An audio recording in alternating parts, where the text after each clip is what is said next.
Right, welcome to Raj news. BRS Bhavan లో మాజీ మంత్రి హరీష్ రావు మాట్లాడుతున్నారు. ఇప్పుడు లైవ్ చూద్దాం.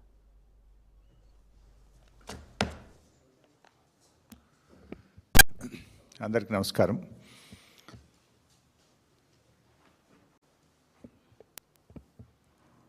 ఈరోజు నిన్న కేటీఆర్ గారు మాట్లాడిన ప్రెస్ మీట్ కొనసాగింపుగా నిన్న మంత్రి గారు శ్రీధర్ బాబు గారు మాట్లాడిన ప్రెస్ మీటు, రాష్ట్ర ప్రభుత్వం తెచ్చిన కొత్త పాలసీ, దీని వెనుక ఉన్న స్కామ్ను ఇంకింత లోతుగా మరిన్ని కీలకమైన విషయాలను ఈరోజు బయట పెడతా ఉన్నాం. స్ట్రైట్గా లాస్ట్లో ఒక 8 క్వశ్చన్స్ ఉంటాయి. అవి 8 కూడా లాస్ట్లో చెప్పడం జరుగుతుంది. అంటే ఇంకా కొన్ని కొత్త అంశాలు, ముఖ్యంగా ఈ హిల్ అంటే ఏదైతే Hyderabad industrial land transformation policy అని నిన్న రాష్ట్ర ప్రభుత్వం తెచ్చిందో, ఇది మరొక తాజా స్కామ్. కుంభకోణాలకు కేర్ ఆఫ్ అడ్రస్ అయినటువంటి కాంగ్రెస్ పార్టీ కొత్తగా చేస్తున్నటువంటి తాజా స్కామే ఈ HILTP. నిజంగా చెప్పాలంటే ఇది Hyderabad industrial land transformation policy కాదు, Hyderabad industrial lands looting policy. పారిశ్రామిక వాడల్లోని దాదాపు 10,000 ఎకరాల భూమిని పప్పు బెల్లాల్లో అమ్ముకునేటువంటి ఒక కుట్ర, ఒక పెద్ద స్కామ్ ఈరోజు రాష్ట్ర ప్రభుత్వం తెరలేపింది. అధికారంలో వచ్చిన నాటి నుంచి కూడా రేవంత్ రెడ్డి గారి ప్రభుత్వం అడ్డగోలు దోపిడీ మీదనే దృష్టి పెట్టింది. లగచెర్ల కావచ్చు, HCU భూములు కావచ్చు, ఇట్లా ఏది చూసినా కూడా దాని వెనుక ఒక దోపిడీ. ప్రజలకి ఏం చేయాలనే ధోరణి కంటే కూడా ఎక్కడ ఎంత దోపిడీ చేయాలన్నదే రేవంత్ గారి ఆలోచన విధానం. మా హయాంలో రోజు అనుమతుల వార్తలు వచ్చేది. ఇవాళ గూగుల్ వచ్చింది, లేకపోతే ఇంకో పెద్ద కంపెనీ వచ్చింది, చైనా నుంచి ఒక కంపెనీ వచ్చింది. అనుమతుల వార్తలేమో బీఆర్ఎస్ హయాంలో వస్తే, అమ్మకాల వార్తలేమో కాంగ్రెస్ హయాంలో వస్తూ ఉన్నాయి. ఇది బీఆర్ఎస్కు కాంగ్రెస్కు ఉన్న తేడా. ప్రతిరోజు ఒక కొత్త ఇండస్ట్రీ వచ్చింది, కొత్త పెట్టుబడి వచ్చింది అనేది మా పాలసీ. ఇవాళ ప్రతిరోజు ఇవాళ హౌసింగ్ బోర్డు భూముల అమ్మకం, ఇవాళ ప్రభుత్వ భూముల అమ్మకం, ఇవాళ TGIC భూముల అమ్మకం, ఇవాళ ఇండస్ట్రియల్ ల్యాండ్ల భూముల అమ్మకం, రోజు భూముల అమ్మకాలు. ఇది కాంగ్రెస్ పార్టీ యొక్క పాలసీ.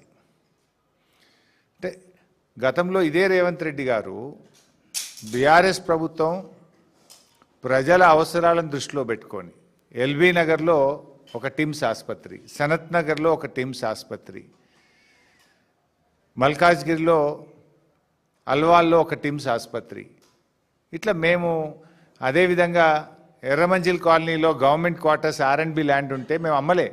అక్కడ నిమ్స్లో మరో 2,000 పడకల ఆసుపత్రి ప్రజల అవసరాల కోసం, నిమ్స్ యొక్క ఎక్స్పాన్షన్ 1,400 పడకలు ఉంటే మరో 2,000 యాడ్ చేయాలని చెప్పి మేము ఆలోచించినాం. కానీ రేవంత్ రెడ్డి గారు ఏం ఆలోచిస్తున్నారు? ఎకరాలు, గజాలు, గుంటలు మొత్తం అమ్ముతున్నాడు. చివరికి హౌసింగ్ బోర్డులో మొన్న ఏదో పేపర్లో యాడ్ వస్తే చూసిన, కుక్కట్పల్లిలో 6 గజాలు 8 గజాలు కూడా అమ్ముతుండు. ఆడ 8 గజాలు పెట్టుంటే దాన్ని కూడా అమ్మకానికి పెట్టిండు. 8 గజాలు 6 గజాలు కూడా అమ్ముతుండు. 1000 ఎకరాలు అమ్ముతుండు, గుంటలు అమ్ముతున్నాడు, గజాలు కూడా అమ్ముతున్నాడు. ఏం మిగులుస్తలేడు. గతంలో ఇదే రేవంత్ రెడ్డి గారు ఏమన్నారు? ఆనాడు బీఆర్ఎస్ ప్రభుత్వము ప్రభుత్వ అవసరాలను గుర్తుంచుకొని అక్కడో ఇక్కడో నిరుపయోగమైనటువంటి భూములను ఈ రాష్ట్రం యొక్క ప్రజల అవసరాల కోసం మేము అమ్మితే ఆ రోజు అడ్డగోలుగా మాట్లాడినాడు. ఒకసారి ఆ వీడియో కూడా చూద్దాం. ఇది పెద్దలు ఇచ్చిన ఆస్తి. మనం బ్రతకడానికి, మన సోకులకు ఈ భూములు అమ్మొద్దు. ఒకవేళ ఈ భూములను అమ్మితే భవిష్యత్తులో ప్రజల అవసరం కోసం ఏదైనా నిర్మించాలన్నా, ప్రభుత్వ ఆసుపత్రులు కానీ, విద్యాలయాలు కానీ, చివరికి చచ్చిపోతే శ్మశానాలకు కూడా భూమి లేని పరిస్థితి ఉంటది. వీటిని ఎట్టి పరిస్థితుల్లో అమ్మకూడదు. తెలంగాణ జాతి సంపదను భవిష్యత్ తరాలకు ప్రభుత్వ భూమి అందుబాటులో లేకపోతే చివరికి శ్మశానాలకు కూడా కరువు వచ్చే పరిస్థితి ఉంటది. కాబట్టి ఈ భూములను అమ్మొద్దు అని చెప్పి ఒక పక్కన తెలంగాణ వాదులు చర్చ చేస్తున్నారు. మరి ఆనాడేమో భూములు అమ్మద్దు అని ఇదే రేవంత్ రెడ్డి శుద్ధపూస లెక్క మాటలు మాట్లాడిండు. ఇవాళ గుంటలు గజాలు ఏమి లేకుండా తెగనమ్మే ప్రయత్నం చేస్తూ ఉన్నాడు. మరి భవిష్యత్తులో తెలంగాణలో ఈ ప్రాంతంలో ఆసుపత్రుల కోసం కానీ, పాఠశాలలు కాలేజీల కోసం కానీ, పార్కుల కోసం కానీ ఈ ప్రాంత అభివృద్ధికి ల్యాండ్లు అవసరం లేదా? మొన్న జూబ్లీ హిల్స్ ఎన్నికల్లో చూసాం, హడావిడిగా రేవంత్ రెడ్డి గారు ముస్లిం గ్రేవ్ యార్డ్కు కబ్రస్థాన్కు ల్యాండ్ కేటాయిస్తే అది మిలిటరీ వాళ్ళు వచ్చి మా ల్యాండ్ అన్నారు. మరి ఆ ల్యాండ్ లేక ఇబ్బంది అవుతుంది కదా. మరి ఇటువంటి భూములను కాపాడి పెట్టుకుంటే రేపు తెలంగాణలో భవిష్యత్ అవసరాలకు అవసరం ఉండవా? ఇతర రాష్ట్రాల్లో ఏం చేస్తున్నారు? ఇట్లాంటి పారిశ్రామిక ల్యాండ్స్ మహారాష్ట్ర కానీ, కొన్ని రాష్ట్రాలు గుజరాత్ కానీ సిటీ డెవలప్ అయితే 50% భూమి ప్రభుత్వం తీసుకుంటుంది, మిగతా 50%ను ఇలాంటి ఓ 50%, 100% ఫీజు తీసుకొని రెగ్యులరైజ్ చేస్తుండ్రు. కానీ నువ్వేం చేస్తున్నావు? 30%కే పప్పు బెల్లాలకు కట్టబెట్టినట్టు కట్టబెడుతున్నావు. ఒక విధానం లేదు. ఇవాళ రేవంత్ రెడ్డి గారు హెచ్ఎండిఏ భూములు, టీజీఐసి భూములు, హౌసింగ్ బోర్డులు భూములు, స్వగృహ భూములు ఏవి లేకుండా తెగనెంపుతా ఉన్నాడు. ఈయన అనుముల రేవంత్ రెడ్డి కాదు, అమ్మకాల రేవంత్ రెడ్డి అయిపోయాడు. మొత్తం రాష్ట్రాన్ని అమ్మదొప్పుతా ఉన్నాడు. ఇవాళ దేశంలోనే అతిపెద్ద కుంభకోణం ఇవాళ కాంగ్రెస్ పార్టీ తెరలేపిందని చెప్పొచ్చు. బీఆర్ఎస్ పార్టీ చెప్పినటువంటి మాటలు, నిన్న కేటీఆర్ గారు చెప్పినటువంటి మాటలు అక్షర సత్యము అని నిన్నటి మంత్రి గారి మాటలతో రుజువైపోయింది, తేటతెల్లమైపోయింది. థ్యాంక్స్ టు శ్రీధర్ బాబు గారు. నిజాన్ని కొంతవరకు ఒప్పుకున్నాడు. ఆయన కొంత దాచే ప్రయత్నం చేసింది కానీ కొన్ని ఒప్పుకోక తప్పలేదు. ఈ హెచ్ఐఎల్టీపీ హిల్ టీపీ పాలసీ ఏదైతే ఉందో ఇది అతిపెద్ద స్కామ్. ఈ రాష్ట్ర ప్రభుత్వం ఉపయోగిస్తున్న ఒక ఆయుధం. వేల కోట్లు, లక్షల కోట్లు కొల్లగొట్టడానికి తెరలేపినటువంటి స్కామ్ ఇది. పారిశ్రామిక వాడల్లో ఆ రోజుల్లో పిల్లలకు ఉద్యోగాలు రావాలని తక్కువ ధరకే పారిశ్రామికవేత్తలకు భూములు కేటాయించారు. 9,292 ఎకరాల భూమిని ఇవాళ 30%, అది కూడా రిజిస్ట్రేషన్ వాల్యూ 30% రిజిస్ట్రేషన్ వాల్యూలో కట్టించుకుంటే రాష్ట్ర ప్రభుత్వానికి 4 నుంచి 5,000 కోట్ల ఆదాయం వస్తుందని నిన్న మంత్రి గారు చెప్పారు. నేను చెప్పలే, శ్రీధర్ బాబు గారే చెప్పారు. స్పష్టంగా చెప్పిన ప్రెస్ మీట్లో, మేము ఈ 9,292 ఎకరాలు అమ్మేస్తున్నాం, రిజిస్ట్రేషన్ వాల్యూలో 30% కడితే మాకు 4-5 కోట్ల ఆదాయం వస్తుంది అన్నారు. మరి నిజంగా ఈరోజు ఆ 9,292 ఎకరాల భూమి విలువ ఎంత ఈరోజు మార్కెట్లో? ఖచ్చితంగా 5 లక్షలకు తగ్గదు. 5 లక్షల కోట్ల రూపాయల విలువ కలిగిన భూమి. మరి నేను అడుగుతా ఉన్న శ్రీధర్ బాబు గారిని, ఈ ప్రభుత్వాన్ని, ఈ 5 లక్షల కోట్ల విలువ కలిగిన భూమిని 4-5 వేల కోట్లకే ఎందుకు కట్టబెడతా ఉన్నారు? అంటే మిగతా 4,95,000 కోట్లు స్కామ్ కాకపోతే ఏంటి? దాన్ని ఏమనాలి? మీరే చెప్పింది కదా 4-5 వేల కోట్లే వస్తాయని. ఈరోజు బహిరంగ మార్కెట్లో ఈ భూమి విలువ 5 లక్షల కోట్లు. 5 లక్షల కోట్ల విలువ కలిగిన భూమిని ఎందుకు 4-5 వేల కోట్లకే కట్టబెడుతున్నారు? దీని వెనుక ఉన్న మతలబేందో చెప్పాలి. ఈరోజు మంత్రి గారు ఇంకోటి బుకాయించే ప్రయత్నం కూడా చేసిండ్రు నిన్న. లేలే, ఇది 9,292 ఎకరాల భూమి కాదు, ఇలా రోడ్లు మోరీలు బొంగ 4,740 ఉంటుంది అని ఒక అబద్ధాన్ని చెప్పే ప్రయత్నం చేసిండ్రు. నేను అథారిటీగా చెప్తున్నా, ఎందుకంటే ఆ రోజు cabinet sub committee on revenue resource mobilization చైర్మన్గా నేను పనిచేసిన. ఆ రోజు ఆర్థిక మంత్రిగా క్యాబినెట్ సబ్ కమిటీ చైర్మన్గా నేనున్నాను. నాతో పాటు కేటీఆర్ గారు, ప్రశాంత్ రెడ్డి గారు, ఇంకా కొంతమంది గౌరవ మంత్రులు సభ్యులుగా ఆ రోజు పనిచేసినారు. ఈ ప్రతిపాదన మా ముందుకు కూడా వచ్చింది. I know all these details. ఎందుకంటే మంత్రి గారు నువ్వు చెప్తున్నది శుద్ధ అబద్ధం. నేను సవాల్ చేస్తున్న శ్రీధర్ బాబు గారికి, నిజంగా 4,740 ఎకరాలే ఈ ప్రభుత్వం పెట్టిందా? దీని మీద బహిరంగ చర్చకు నువ్వు సిద్ధంగా ఉన్నావా? సగం మోరీలకు పోతుంది, రోడ్లకు పోతుందని ఇట్లా బుకాయించగానే ఇక ఎదుటోడేం మాట్లాడాడు, వానికి ఏం తెలియదు అనుకుంటున్నావా? మేము కూడా ఆ రోజు ప్రభుత్వంలో ఉన్నాం కదా. అంటే దాన్ని తగ్గించి, సగానికి సగం తగ్గించి చూపే ప్రయత్నం చేస్తూ ఉన్నాడు శ్రీధర్ బాబు గారు. అంటే భూ కుంభకోణం యొక్క విస్తీర్ణాన్ని సగానికి సగం తగ్గించాలనేటువంటి విఫలయత్నానికి శ్రీధర్ బాబు గారు పాల్పడుతూ ఉన్నారు. ఇందులో స్పష్టంగా ప్రభుత్వం యొక్క డొల్లతనం బయటపడ్డది. నిన్న బీఆర్ఎస్ పార్టీ కేటీఆర్ గారు అనేకమైనటువంటి ప్రశ్నలు వేశారు. ఏ ఒక్క ప్రశ్న కన్నా ప్రభుత్వం సూటిగా సమాధానం చెప్పిందా? చెప్పండి ఇప్పటికైనా. మీకు ఇంత పెద్ద ముఖ్యమైన కీలకమైన నిర్ణయాన్ని మీరు అసెంబ్లీ పెట్టాల్సింది, అసెంబ్లీలో చర్చించండి. 5 లక్షల కోట్లు మన బడ్జెట్ కంటే రెట్టింపు కదా. మన రాష్ట్ర ప్రభుత్వ బడ్జెట్తో 2 అంతల స్కామ్ ఇది. మన బడ్జెట్ 2.5 లక్షల కోట్లు దాటలేదు. మీరు పెట్టుడు 3 లక్షలు పెట్టినా దాటుడు 2.5 దాటలేదు. అంటే 5 లక్షల కోట్లు అంటే 2 సంవత్సరాల బడ్జెట్తో సమానమైన ఇంత ప్రధానమైనటువంటి నిర్ణయాన్ని మీరు శాసనసభకు పెట్టకుండా, సభలో చర్చించకుండా, రాత్రికి రాత్రే పాలసీ పెట్టి వేల కోట్లు లక్షల కోట్లు కొల్లగొడతామంటే బీఆర్ఎస్ పార్టీ చూస్తూ ఊరుకోదు. ఇంత ఇంపార్టెంట్ ఇష్యూను మీరు అట్లా రాత్రికి రాత్రి ఎట్లా చేస్తారండి? నిన్న కేటీఆర్ గారు అడిగిన ఏ ఒక్క ప్రశ్నకి ఎందుకు సమాధానం ఇవ్వరు నేను అడుగుతా ఉన్నా. ఇప్పుడు ప్రభుత్వం ఆనాడు బీఆర్ఎస్ ప్రభుత్వం సెలెక్టెడ్గా కోర్టు కేసులు ఉండే అప్పటికే కిరణ్ కుమార్ రెడ్డి ప్రభుత్వం నిర్ణయం తీసుకున్నది. ఆ భూములు ఆజామాబాద్ భూములు వాళ్ళకి ఇవ్వాలని కిరణ్ కుమార్ రెడ్డి ప్రభుత్వం నిర్ణయం తీసుకుంది. దాని మీద వాళ్ళు హైకోర్టు నుంచి ఆర్డర్ తెచ్చుకున్నారు. సో కోర్టు ఆర్డర్ ఉందని చెప్పి ఆ రోజు మేము రెగ్యులరైజ్ చేయాలని చెప్పి నిర్ణయించినాం. ఒక్క ఆజామాబాద్ నిర్ణయిస్తే కూడా ఆ రోజు మేము 200% కట్టాలన్నాం.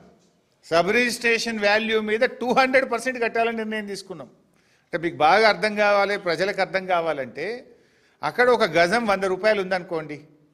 100 రూపాయలు సబ్ రిజిస్ట్రేషన్ కార్డ్ వాల్యూ, మనం రిజిస్ట్రేషన్ ఆఫీస్లో పోయి ఫీజు కడతాం కదా, ఆ కార్డ్ వాల్యూ 100 రూపాయలు ఉందనుకోండి. ఆ రోజు 200 రూపాయలు రాష్ట్ర ప్రభుత్వానికి కడితే మీకు ఆ భూమిని ఫ్రీ హోల్డ్ చేస్తాము అని ఆనాడు బీఆర్ఎస్ ప్రభుత్వం నిర్ణయం తీసుకుంది. ఇవాళ కాంగ్రెస్ ఏం నిర్ణయం తీసుకుంది? అదే 100 రూపాయలు రిజిస్ట్రేషన్ కార్డ్ వాల్యూ ఉంటే మీరు 30 రూపాయలు కట్టండి చాలు మీకు ఫ్రీ హోల్డ్ చేస్తాము అంటుంది కాంగ్రెస్ పార్టీ. అంటే ఎంత లుక్సాన్ అవుతుంది గవర్నమెంట్ ఖజానాకు? గజానికి 170 రూపాయలు లుక్సాన్ అయినట్టేనా? మేము 100 ఉంటే 200 కట్టమని మేమన్నాం. మీరేమంటున్నారు? 100 ఉంటే 30 రూపాయలు కట్టండి చాలు మీకు ఫ్రీ హోల్డ్ చేస్తాం, ఈ భూమి మీకు దారాదత్తం చేస్తాము అంటున్నారు. అంటే 170 రూపాయలు నష్టమవుతుంది కదా. నేను జస్ట్ టు అండర్స్టాండ్ చెప్తా ఉన్నా. అందుకే 5 లక్షల కోట్లు రావాల్సిన చోట 5,000 కోట్లు మాత్రమే వస్తాయి అని మంత్రి గారు నిన్న ఉన్న నిజాన్ని మంచిగా కుండబద్దలు కొట్టినట్టు బయట పెట్టిండు. అందుకే ఆయనకు థ్యాంక్స్ కూడా చెప్పాను నేను. ఇవాళ బీఆర్ఎస్కు కాంగ్రెస్కు ఉన్న తేడా ఏంది? మేము 200 రూపాయలు రావాలంటే మీరు 30 రూపాయలు చాలు అంటున్నారు. ఇది రాష్ట్ర ప్రభుత్వ ఖజానాకు తీరని నష్టం చేస్తూ ఉన్నారు మీరు. ఇంట్లో ఇంకా గమ్మత్ ఏంటంటే ఎంత అసలు కొద్దిగానే ఉండాలి వాళ్ళకి ప్రభుత్వం నడపడానికి. వారం రోజుల్లోగా అప్లికేషన్లు పెట్టాలన్నట, వారం రోజుల్లోగా టీజీఏఐసి అప్లికేషన్లను పరిశీలించాలన్నట, అవతల వారం రోజుల లోపలనే అధికారుల కమిటీ దానికి అనుమతి ఇవ్వాలన్నట, అనుమతి ఇచ్చిన 45 రోజులనే పైసలు కట్టాలన్నట. అంటే మొత్తం 2 నెలల కుల్ల అయిపోవాలన్నట. 2 నెలలు ఏంది ఇంత ఆగము? వారం రోజుల్లో అనుమతి, వారం రోజుల్లో మీరు డిమాండ్ నోటీస్ ఇస్తారు, 45 రోజుల్లో పైసలు కట్టాలనా? 2 నెలల్లో మొత్తం స్కామ్ ఖతం చేయాలనుకుంటున్నారా? ఈ 5 లక్షల కోట్లను మింగాలనుకుంటున్నారా? ఎందుకంత ఆగమాగం? ఇంత వేగంగా చేస్తున్నారు అని నిన్న మేము అడిగితే దానికి సమాధానం రాలే. ఏంది వారం రోజులు 45 రోజుల్లోగా డబ్బులు కట్టాలని 2 నెలల్లోగా దీన్ని పూర్తి చేయాలనే దాని వెనుక ఉన్న నిగూఢం ఏంటి అని నిన్న బీఆర్ఎస్ అడిగింది. దానికి మీరు సమాధానం చెప్పలే. ఈ భూములు మార్కెట్లో వేలం వేస్తే 5 లక్షల కోట్లు వస్తాయి కదా అని మేము సూటిగా అడిగినాం. ఎందుకు వేలం వేస్తలేరు, ఎందుకు 30%కే 5,000 కోట్లకే కట్టుబెడుతున్నారు అంటే దానికి సమాధానం రాలే.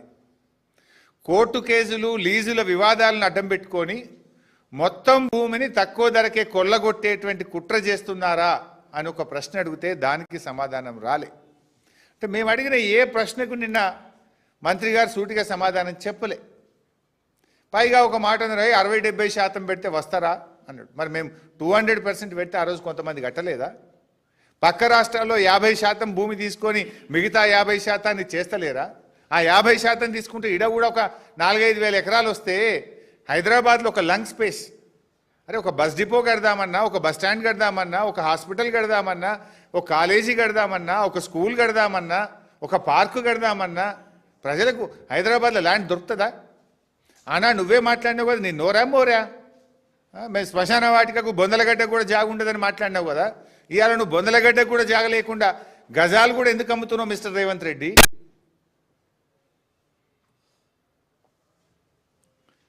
ఇవాళ ఆ రోజు బీఆర్ఎస్ పార్టీ ఏమో దేశంలోనే ది బెస్ట్ పాలసీ పారిశ్రామికవేత్తలను ఆకర్షించడానికి మేము ఆ రోజు టిఎస్ ఐపాస్ లాంటి పాలసీ తెచ్చాం. అంటే కొత్త కొత్త ఇన్వెస్ట్మెంట్లు రావాలి, కొత్త కొత్త పరిశ్రమలు తెలంగాణకు రావాలి, మా యువతకు లక్షల వేల సంఖ్యలో ఉద్యోగాలు రావాలని మేము పాలసీ తెచ్చినాం. కాంగ్రెస్ ఏం పాలసీ తెస్తుంది? భూములు అమ్మడానికి హిల్ టీపీ పాలసీ తెస్తుంది. ఉన్న భూములు తెగనమ్మడానికి ఈరోజు హిల్ టీపీ పాలసీ తెస్తున్నారు. కాంగ్రెస్కు బీఆర్ఎస్కు ఉన్న తేడా ఇది. బీఆర్ఎస్ ఏమో పెట్టుబడులను ఆకర్షించింది, ఇండస్ట్రీస్ తెచ్చింది, ఉద్యోగాల కల్పన చేసింది. కాంగ్రెస్ ఏం చేస్తుంది? ఉన్న భూములు అమ్మే ప్రయత్నం చేస్తూ ఉన్నారు. ఇక్కడ ఇంకోటి అర్థం చేసుకోవాలి మీరు. పాలసీ ఏంది? ఓఆర్ఆర్ లోపల ఉన్నటువంటి కాలుష్యానికి కారణమైన పరిశ్రమలు బయటకు తరలించాలి. కానీ వీళ్ళేం పెట్టినరు? అన్నీ కొన్ని గ్రీన్ ఇండస్ట్రీ ఉంది, కొంత కాలుష్య రహితమైన పరిశ్రమలు, ఉద్యోగాలు కల్పించే వ్యాపారాలు కూడా నడుస్తున్నాయి. ఇప్పుడు నీ పాలసీ ప్రకారం ఏంది? వాళ్ళు కూడా పోతే ఉన్న ఉద్యోగాలు కూడా ఉడవీకే కథం ఇది. ఉద్యోగాల కల్పన మాది, ఉద్యోగాలు ఉడవీకే కథం ఇది. ఓఆర్ఆర్ లోపల there are some green industries, no pollution. ఇలా వాళ్ళకు కూడా నువ్వు పాలసీ పెట్టి మీరు కూడా తీసుకోండి రా బై, ఎందుకంటే ఆర్ఆర్ ట్యాక్స్ కావాలి కదా మీకు.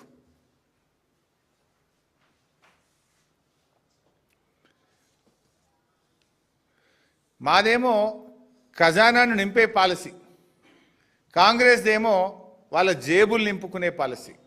మేము 200% ట్యాక్స్ పెట్టి ఏందన్నట్టు ఖజానాకు పైసలు వస్తే పేదలకు ఇచ్చినాం. మేము కళ్యాణ లక్ష్మి ఇచ్చినాము, రైతు బంధు ఇచ్చినాము, 2000 పెన్షన్ ఇచ్చినాము, కేసీఆర్ కిట్ ఇచ్చినాము. మేము ఖజానాను నింపే ప్రయత్నం చేసినాం. మీరేం చేస్తుండ్రు? కాంగ్రెస్ పార్టీ నాయకుల జేబులు నింపుకునే ప్రయత్నం, మీ కుటుంబ సభ్యుల జేబులు నింపుకునే ప్రయత్నం మీరు చేస్తూ ఉన్నారు. ప్రజలకు ఇచ్చిన గ్యారంటీలు వదిలిపెట్టినరు, దోచుకునే పాలసీలు తెస్తున్నారు. ఓఆర్ఆర్ లోపల ఉండేటువంటి భూములు బంగారం లాంటి భూములు, ఇవి బంగారంతో సమానం. భవిష్యత్ అవసరాలను కూడా ప్రభుత్వాలు దృష్టిలో ఉంచుకోవాలి. కానీ అవేమీ పట్టించుకోకుండా ఔటర్ లోపల ఉన్న 9292 ఎకరాల భూములను ఈరోజు కట్టబెడతా ఉన్నారు. గతంలో బీఆర్ఎస్ పాలసీ తెచ్చింది ఈ భూముల కోసం. ఏం తెచ్చినాం తెలుసా? మేము ఐటీకి మార్చుకోండి. మీరు కాలుష్యానికి ఏదైతే పరిశ్రమలు ఉన్నాయో 50% ఐటీ కట్టండి, మిగతా 50% భూములో అందులో ఉద్యోగాలు చేసేటోళ్ళకు ఇండ్లు కట్టుకోండి అనే పాలసీ మేము తెచ్చినాం. సో దట్ అట్లీస్ట్ ఐటీ వాళ్ళని వస్తే సిటీలో పిల్లలకు ఉద్యోగాలు దొరుకుతాయని ఈ భూములను ఐటీ నిర్మించుకోవడానికి, ఈ ఇండస్ట్రీని కాలుష్యమైనటువంటి ఇండస్ట్రీని తీసేసి ఐటీ పార్క్ కట్టండి, 50% భూమి ఐటీ పార్క్ కట్టండి, 50% గృహ అవసరాలకు వాడండి అని పాలసీ తెచ్చినాం. మీరేమంటున్నారు? మల్టీపర్పస్ జోన్ ఏమన్నా చేసుకోరు, సినిమా టాకీసులు కట్టుకోండి, అపార్ట్మెంట్లు కట్టుండ్రి, గేటెడ్ కమ్యూనిటీలు కట్టుండ్రి, లేఅవుట్లు చేయండి, అమ్ముకోండి. You have no vision. మీకు విజన్ లేదు. మీకు ఉన్నది విజన్. ఏం విజన్ ఉన్నది? జేబులు నింపుకునే విజన్ ఉన్నది, ఖజానా కొల్లగొట్టే విజన్ ఉన్నది మీకు. ప్రజల కోసం ఆలోచించే సోయి మీకు లేదు. ఉంటే మీరు ఈ పని చెయ్యరు. ఇలా ప్రభుత్వాన్ని ఓ రియల్ ఎస్టేట్ బ్రోకరీ కంపెనీ లాగా నడిపిస్తాం, తమ అనుయాయులకు అడ్డికి పావు షేర్ కట్టబెడతాం అంటే ఎట్లయితుంది? ఇలా బీజేపీని కూడా అడుగుతున్నాం, ఇంత పెద్ద స్కామ్ మీద ఎందుకు బీజేపీ మాట్లాడతలేదు? కుమ్మక్కు రాజకీయాలు లేకపోతే, కాంగ్రెస్తో మీరు కుమ్మక్కు కాకపోతే, బీజేపీకి చిత్తశుద్ధి ఉంటే ఈ భారీ కుంభకోణం పైన సమగ్రమైన విచారణ జరపాలని చెప్పి ఈరోజు మేము డిమాండ్ చేస్తూ ఉన్నాం. ఈరోజు నేను ఒక 8 కోణాలు, ఇందులో 8 ప్రశ్నలు ఈ ప్రభుత్వానికి సూటిగా అడుగుతా ఉన్నా.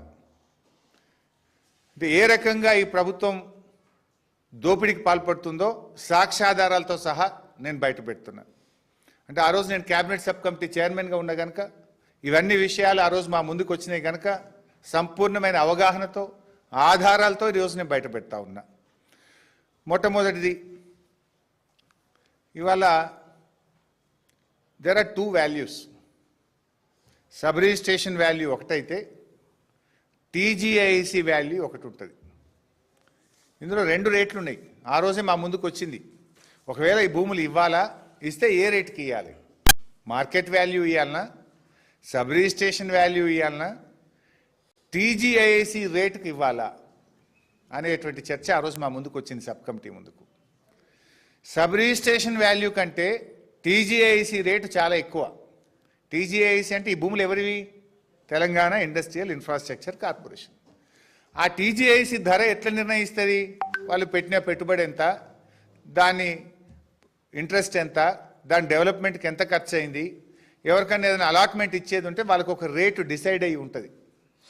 ఆ టీజీఐసి రేటు ఇవ్వాలా, ఎస్ఆర్ఓ వాల్యూ సబ్ రిజిస్ట్రేషన్ వాల్యూకి ఇవ్వాలా అని చర్చ జరిగింది. ఉదాహరణకు ఐపీ మల్లాపూర్లో 240 ఎకరాల భూమి ఉంటే ఎస్ఆర్ఓ వాల్యూ 17,581, టీజీఐసి విలువ 36,827, మోర్ దాన్ డబుల్. అంటే మీరు 36,000 నువ్వు భూమి కేటాయించేది ఉంటే నీ టీజీఐసి రికార్డులో 36,000 ఉన్నది. అది ఇడిచిపెట్టి తక్కువ ధర ఎస్ఆర్ఓ వాల్యూకు 17,000కి ఎందుకు అప్పచెప్తున్నావు? అదేవిధంగా ఉప్పల్ ఇండస్ట్రియల్ ఎస్టేట్ ఉప్పల్ 447 ఎకరాలు ఉంది. అక్కడ సబ్ రిజిస్ట్రేషన్ వాల్యూ 21,886, టీజీఐసి విలువ 52,523. నీ ధర 52,000, నీ బుక్కులో 52,523 ఉంటే నువ్వు అంతకంటే తక్కువ ధర 21,000కు, ఆ 21,000లో 30% ఎందుకు కట్టబెడుతున్నావు? What is this? అట్లే గాంధీనగర్లో sub registration value SRO value 14,591, TGIC ధర 46,895, 4 times. నీ ధర 46,000, ఎస్ఆర్ఓ 14,000. ఆ 14,000 30%కే ఇస్తా అంటాడు రేవంత్ రెడ్డి గారు. అట్లు చాలా ఉన్నాయి. ఇంకా అట్లా పోతే Hayathnagar 14,591 SRO value, TGIC value 54,340. ఇవన్నీ మీకు డీటెయిల్స్ అన్ని విడుదల చేస్తా. మొత్తం 21 ఇండస్ట్రియల్ ఎస్టేట్స్ ఉన్నాయి. ఎస్ఆర్ఓ వాల్యూ ఏమో తక్కువ, టీజీఐసి రేట్ ఏమో ఎక్కువ. జనరల్గా ప్రభుత్వాలు ఏం చేయాలి? రెండిట్లో ఏది ఎక్కువ ఉంటే అది అడాప్ట్ చేస్తారు కదా. దేని ద్వారా ప్రభుత్వానికి రూపాయి ఎక్కువ వస్తుంది, రాష్ట్ర ఖజానాకు ఒక పైసా ఎక్కువ వస్తుంది, తద్వారా పేదలకు రాష్ట్ర ప్రజలకు మేలు జరుగుతుందో ఆ పని చేస్తావా? తక్కువ ఉన్నది తీసుకుంటావా నువ్వు? టీజీఐసి ధరను కాదని ఎస్ఆర్ఓ వాల్యూను ఎందుకు అడాప్ట్ చేశారో సమాధానం చెప్పాలని అని రేవంత్ రెడ్డిని ప్రభుత్వాన్ని డిమాండ్ చేస్తా ఉన్నా. ఆ రోజు మా కేబినెట్ సబ్ కమిటీ ముందుకు వచ్చింది ఈ విషయం. మరి మీరు ఎందుకు దీన్ని తక్కువ ధరది అడాప్ట్ చేసినారు? టీజీఐసి రేట్ను ఎందుకు పరిగణలోకి తీసుకోలేదో ఈ రాష్ట్ర ప్రజలకు సమాధానం చెప్పాలని చెప్పి నేను ప్రభుత్వాన్ని డిమాండ్ చేస్తా ఉన్నా. రెండవ పాయింట్ మీ అందరికీ తెలుసు, బహుశా మీరే పత్రికల్లో చూసి రాశారు, టీవీల్లో చూపారు. గత సంవత్సర కాలం నుంచి ముఖ్యమంత్రి, రెవెన్యూ మంత్రి ఏం చెప్తున్నారు? హైదరాబాద్లో ఎస్ఆర్ఓ వాల్యూలు తక్కువ ఉన్నాయి, త్వరలో భూముల ధరలు పెంచుతాం అని ఎన్నిసార్లు చెప్పిండ్రు? ఈ నెలనే పెరుగుతుంది అని పేపర్లో బ్యానర్ ఐటమ్, మళ్ళా నెలనే పెరుగుతుంది, ఇక నవంబర్కి వెళ్ళి పెరుగుడని రాసుడు. అంటే అట్లా చెప్పుకుంటూ కొంత వ్యాపారం చేసుకున్నారు, ఏదో ప్రభుత్వ ఆదాయాన్ని పెంచుకునే ప్రయత్నం చేసిండ్రు. అంటే మీరు ఏం చెప్పిండ్రు? ఎస్ఆర్ఓ వాల్యూస్ చాలా తక్కువ ఉన్నాయి, తొలుత ఓఆర్ఆర్ లోపల పెంచుతాం, ఓఆర్ఆర్ లోపలనే మొదలు పెంచుతాం, ఓఆర్ఆర్ బయట మెల్లగా పెంచుతాము అన్నారు. మరి అది అమల్లోకి రాకముందే ఈ పాలసీని ఎందుకు హడావిడిగా అమలు చేస్తున్నారు? ఎవరికి మేలు చేయడానికి అమలు చేస్తున్నారు చెప్పాలి కదా. ఓఆర్ఆర్ లోపల భూముల ధరలు సవరిస్తాము, ఎస్ఆర్ఓ వాల్యూ పెంచుతామని ఇప్పటికి 10 సార్లు ముఖ్యమంత్రి చెప్పిండు, రెవెన్యూ మంత్రి చెప్పిండు. మరి సవరించినాక భూముల ధరలు సవరించినాక మీరు పాలసీ తెస్తే 10 రూపాయలు ఎక్కువ వస్తాయి కదా ఖజానాకు. ఇది 7 రోజుల్లో దరఖాస్తు, 7 రోజుల్లో క్లియరెన్స్, 45 రోజుల్లో పైసలు కట్టుడు వెనుక ఉన్న మతలబ్ ఏందో ఇప్పుడు అర్థమైతలేదా? అంటే ఇది కొల్లగొట్టుకొని జేబులు నింపుకొని తర్వాత పెంచుతారు. పారిశ్రామికవేత్తలకేమో ఒక విధానం, పేదలకు ఒక విధానం. అంటే పారిశ్రామికవేత్తలకు కట్టబెట్టడం కోసమే కదా భూములు సవరించడానికంటే ముందే పప్పు బెల్లాలకు అమ్మినట్టు ఈ భూములు కట్టబెడుతున్నారు. మీరు ఈ సంవత్సర కాలం నుంచి ఓఆర్ఆర్ లోపల భూముల విలువలు సవరిస్తాం, ఓఆర్ఆర్ లోపల మొదలు పెంచుతాం, ఓఆర్ఆర్ బయట తర్వాత పెంచుతామని చెప్పి ఇప్పుడు అదే ఓఆర్ఆర్ లోపల ఉండే భూములన్నీ ఎందుకు కట్టబెడుతున్నారు? ఇప్పుడు ఈ భూములన్నీ ఎక్కడున్నాయి? ఓఆర్ఆర్ లోపలనే ఉన్నాయి కదా. ధరలు సవరించేదాకా ఎందుకు ఆగుతలేరు? ధరలు సవరిస్తే రాష్ట్ర ప్రభుత్వానికి ఆదాయం పెరుగుతుంది కదా. అంటే మీకు మీ అనుయాయులకో మీరందరూ ఇప్పటికే దీన్ని తయారు చేసుకున్నారు కనుక మీ కమిషన్ల కోసం ఇవాళ ఎస్ఆర్ఓ వాల్యూ సవరించకుండా ఈ భూముల్ని కట్టబెడుతున్నారా లేదా? దీనికి సూటిగా సమాధానం చెప్పండి. ఏది మొదలు? రాష్ట్ర ప్రభుత్వానికి రూపాయి ఎక్కువ వచ్చేది మొదలా, తక్కువ వచ్చేది మొదలా? భూములు సవరించినాక ఈ పాలసీ తెస్తే 4 రూపాయలు ఎక్కువ వస్తాయి కదా. ఎందుకు చేయట్లేదో ఈ రాష్ట్ర ప్రజలకు సమాధానం చెప్పాలి. ఇది question number 2. Then question number 3, ఇందాక నేను చెప్పిందే, బీఆర్ఎస్ 100 రూపాయలు అక్కడ గజం ఉంటే 200 రూపాయలు తీసుకున్నది. కానీ మీరు 30 రూపాయలకే ఎందుకు ఇస్తున్నారు? Already there is a policy. BRS అది కూడా హైకోర్టు డైరెక్షన్ ఉంటే 100 ఉంటే 200 తీసుకుందామన్నాం. మీరు 30 రూపాయలకే ఇస్తున్నారు. 170 రూపాయలు లాస్ అవుతుంది కదా. ఎందుకు 30 రూపాయలకు తగ్గించారు? దీనివల్ల రాష్ట్ర ఖజానాకు రాష్ట్ర ప్రభుత్వానికి నష్టం జరుగుతుందా జరగదా? 200ని 30 రూపాయలకు ఎందుకు తగ్గించారు? తద్వారా లక్షల కోట్లు ఈ రాష్ట్ర ప్రభుత్వ ఖజానాకు నష్టం, ఈ రాష్ట్ర ప్రజలకు నష్టం కదా. దానికి మీరు ఇచ్చే సమాధానం ఏంటి? నంబర్ 3. నంబర్ 4, అప్పట్లో మేము ఎల్ఆర్ఎస్ తెస్తే నో ఎల్ఆర్ఎస్ నో బీఆర్ఎస్ అని మమ్మల్ని తిట్టిరా. ఎల్ఆర్ఎస్ ఏంటి బైసాబ్? ఎల్ఆర్ఎస్ అంటే మీలాంటి వాళ్ళు, ఒక పేదవాళ్ళు, అమాయకులో ఆ లేఅవుట్కి అనుమతి ఉందో లేదో తెలియక పట్టా భూమిని డబ్బులు కట్టి రిజిస్ట్రేషన్ ఆఫీస్లో ఫీజు కట్టి 300 గజాలు 200 గజాలు కొనుక్కున్నారు. ఒక పేదవాడు 300 గజాలు కొనుక్కుంటే ఎల్ఆర్ఎస్కి ఎంత వసూలు చేసింది బైసాబ్? ఎల్ఆర్ఎస్ అంటే పట్టా భూమి, డబ్బులు పెట్టి కొనుక్కున్న భూమి, రిజిస్ట్రేషన్ ఆఫీస్లో ప్రభుత్వానికి బాజాప్తా రుసుము కట్టి రిజిస్ట్రేషన్ చేసుకున్న భూమి.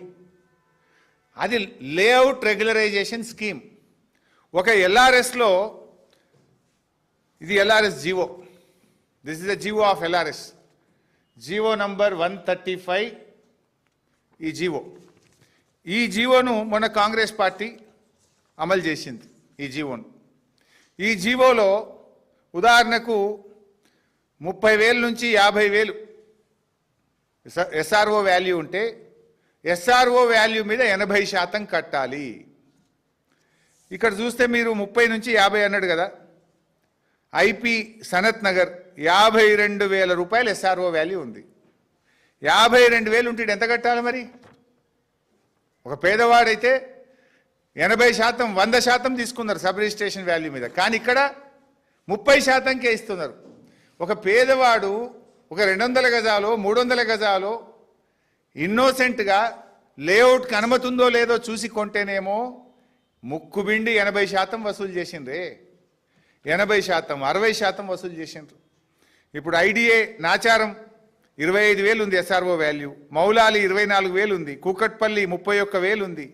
ఇవి చూసినా 60%, 80%. ఇదే కూకట్పల్లిలో ఒక లేఅవుట్ రెగ్యులరైజేషన్ స్కీమ్ కింద ఎల్ఆర్ఎస్లో ఎవరైనా దరఖాస్తు పెడితే 80% తీసుకున్నారు ఎల్ఆర్ఎస్లో కూకట్పల్లిలో. ఇప్పుడు అదే కూకట్పల్లి ఇండస్ట్రియల్ ఎస్టేట్లో 30%కే భూమి రెగ్యులరైజ్ చేస్తూ multiple zone, not residential, multiple zone. నువ్వు సినిమా థియేటర్ కట్టు, కమర్షియల్ కాంప్లెక్స్ కట్టు, నువ్వు ఏమన్నా చేసుకో, మల్టిపుల్ జోన్గా కన్వర్ట్ చేస్తుండే. ఒక పేదవాడికి ఎల్ఆర్ఎస్ చేయమంటేనేమో ముక్కుబిండి 80% వసూలు చేసిండ్రు. 80% రిజిస్ట్రేషన్ వాల్యూ వేరే, మళ్ళా రుసుములు వేరే, దరఖాస్తు రుసుము, ప్రాసెసింగ్ రుసుము, రకరకాల రుసుములు పెట్టి వసూలు చేసిండ్రు. అంటే పేదవాడికి ఒక న్యాయం, పెద్దోడికి ఒక న్యాయం. ఇది ఎల్ఆర్ఎస్లో 60%, 80% ఎస్ఆర్ఓ వాల్యూలో ముక్కుబిండి వసూలు చేస్తుంది. బడా పారిశ్రామికవేత్తలకేమో 30%కే కట్టబెడతారు. దీనికి మీరు ఇచ్చే సమాధానం ఏంది? పేదవాడికో న్యాయం, పెద్దోడికో న్యాయం ఉంటుందా అని అడుగుతా ఉన్నా. 300 గజాల ప్లాట్ కొనుక్కున్న, ఇల్లు కట్టుకుందామనే ఒక రోజువారి కూలి, ఒక ప్రైవేట్ ఉద్యోగి, ఒక చిరు ఉద్యోగి దగ్గర ఎస్ఆర్ఓ వాల్యూలో 80% వసూలు చేసిండ్రు. 1000 కోట్లకు పడగలెత్తిన పారిశ్రామికవేత్త దగ్గర 30%కే మీరు మల్టిపుల్ జోన్ కన్వర్ట్ చేస్తే నీతి ఎక్కడిది అని అడుగుతా ఉన్నా.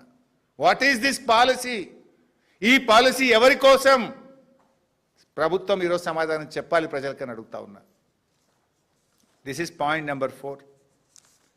ఇకపోతే పాయింట్ నెంబర్ 5. జనరల్గా దసరాకు దీపావళికి ఆఫర్లు ఉంటాయి కదా. దసరా ఆఫర్, దీపావళి బోనంజా, ఒక 2 చీరలు కొంటే 3వ చీర ఫ్రీ, లేకపోతే ఏముంటే కేజీ సేల్, కిలో సేల్. ఇప్పుడు ఇంట్లో ఆఫర్ పెట్టిండు రేవంత్ రెడ్డి, ఇంట్లో బంపర్ ఆఫర్ పెట్టిండు. ఇంకోటి ఇంట్లో ఈ పాలసీలో దసరా దీపావళి బోనంజా పెట్టినట్టు రేవంత్ రెడ్డి బోనంజా ఉన్నది ఇంట్లో. ఇంకోటి ఏంటి ఆఫరు? 30%కి ల్యాండ్ కన్వర్ట్ చేయడమే కాదు, నార్మల్గా ఏముంటుంది అంటే, ఇప్పుడు మా మిత్రుడు రఘు గారికి 1 ఎకరం భూమి ఉన్నది. ఆ ఎకరం భూమి అగ్రికల్చర్, వ్యవసాయ భూమి ఉన్నది రఘుకు. అదృష్టం బాగుండి కొద్దిగా టౌన్ పెరిగింది, దాన్ని రెసిడెన్షియల్గా మార్చాలి లేదా కమర్షియల్గా మార్చాలి, హైవే ఫేసింగ్ ఉంది. దానికి ఏమంటారు? CLU, change of land use fee కట్టాలి హెచ్ఎండిఏలో. సిఎల్యు ఫీజు ఉంటుంది, ఇంకేదో ప్రాసెసింగ్ ఫీజు ఉంటుంది. అట్లా ఎకరానికో 14-15 లక్షలు ఖర్చు అవుతుంది. ఏది అఫీషియల్, అనఫిషియల్ కథ వేరే ఉంది రేవంత్ది. అఫీషియల్దే 14-15 లక్షలు అవుతుంది. ఏది హెచ్ఎండిఏ పరిధిలో చేంజ్ ఆఫ్ ల్యాండ్ యూస్కు కట్టాల్సిన ఫీజు 14-15 లక్షలు మినిమం ఉంటుంది. అది అగ్రికల్చర్ నుంచి రెసిడెన్షియల్ కావచ్చు, అగ్రికల్చర్ నుంచి ఇండస్ట్రీ కావచ్చు, అగ్రికల్చర్ నుంచి మల్టీపర్పస్ జోన్ కావచ్చు, అగ్రికల్చర్ నుంచి టూరిజం కల్చరల్ జోన్ కావచ్చు. ఇలా రకరకాల జోన్స్ ఉంటాయి. సరే, ఒక్కొక్క జోన్కు ఒక రేట్ ఉన్నది. ఎవరు చేంజ్ ఆఫ్ ల్యాండ్ యూస్కి అప్లై చేసినా హెచ్ఎండిఏలో there is a fee. Minimum ఎకరానికి 15 లక్షలు అవుతుంది. ఇక్కడ దసరా దీపావళి బోనంజా అయింది రేవంత్ రెడ్డి గారిది అంటే, నువ్వు ఏ ఫీజులు కట్టదాన్ని మాఫ్. ఈ 30%లోనే ఆల్ ప్రాసెసింగ్ ఫీజు కూడా మేమే చూసుకుంటాం. HMDA change of land use ఇంట్లోనే, జిహెచ్ఎంసీ ఏదైనా ఉంటాయి ఇంట్లోనే, నాలా కన్వర్షన్ ఉంటాయి ఇంట్లోనే. ఇక రెవెన్యూనికి రూపాయి కట్టద్దు, హెచ్ఎండిఓనికి రూపాయి కట్టద్దు, అంతా ఆల్ ఫ్రీ. ఇది దసరా బోనంజా, ఇక రేవంత్ రెడ్డి బోనంజా. ఇది ఈ 30% అన్యాయం. వాస్తవానికి టీజీఐసి రేట్ ఒకటి, ఎస్ఆర్ఓ రేట్ ఒకటి. టీజీఐసి పెట్టి ఎస్ఆర్ఓ రేటు పెట్టిండు. ఆ ఎస్ఆర్ఓ రేట్లో ఆ రోజు మేము 200% తీసుకుంటే ఈ పుణ్యాత్ముడు 30% చాలంటుండు. ఈ 30% ఘోరంరా నాయన అంటే దాంట్లో all fees bonus, change of land use, నాలా కన్వర్షన్, ఇంకా ఏం దరఖాస్తు పెట్టుడద్దు, ఏ ఆఫీస్కి పోవడద్దు, ఏ ఫీజు కట్టుడద్దు, అన్ని మాఫీ, అన్ని మేమే ఇస్తాం ఇళ్ళని అంటుండు. ఇది దీపావళి బోనంజా. దీనికి సమాధానం చెప్పాలి ప్రభుత్వం. దీని విలువ ఈ 9,200 ఎకరాలకు హెచ్ఎండిఏ కానీ నాలా కానీ ఈ కన్వర్షన్ ఫీజుల విలువ 13,500 కోట్లు. 13,500 కోట్లు. దీన్ని రాష్ట్ర ప్రభుత్వానికి వచ్చే డబ్బు కదా, హెచ్ఎండిఏకి వస్తే ఎవరికి ఉపయోగపడుతుంది? హైదరాబాద్ ప్రజలకు 4 ఫ్లైఓవర్లు కట్టచ్చు, 4 అండర్ పాస్లు కట్టచ్చు, స్ట్రాంగ్ వాటర్ డ్రైన్స్ కట్టచ్చు.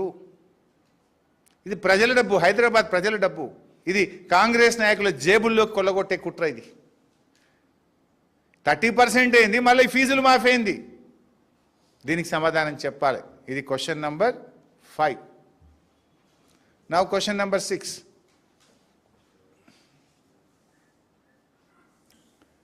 ఇలా ఓఆర్ఆర్ చుట్టూ ఉండే భూములే కాదు ఈ పాలసీలో. ఇంకోటి మీరు అందరూ ఇప్పటిదాకా ఏమనుకుంటున్నారు? ఓఆర్ఆర్ లోపల భూములు మాత్రమే ఉందని మీరు అనుకుంటున్నారు. కానీ పుణ్యాత్ములు ఓఆర్ఆర్ లోపల మరియు ఓఆర్ఆర్ చుట్టుపక్కల అని పెట్టింది ఈ పాలసీలో. అంటే దాని బయట కూడా అమ్మకదొబ్బే కథ. పుణ్యాత్ములు ఎంత గొప్ప స్కామ్. ఓఆర్ఆర్ లోపలనే కాదు, ఓఆర్ఆర్ చుట్టుపక్కల బయట ఉండే పారిశ్రామిక భూములను కూడా కొల్లగొట్టే కుట్ర ఈ పాలసీలో పెట్టినరా లేదా దీనికి సమాధానం చెప్పాలి. That is question number 7. ఎందుకంటే ఈ పాలసీ ప్రభుత్వానికి ఆదాయం తెచ్చే పాలసీ కాదు. ఇది రేవంత్ రెడ్డి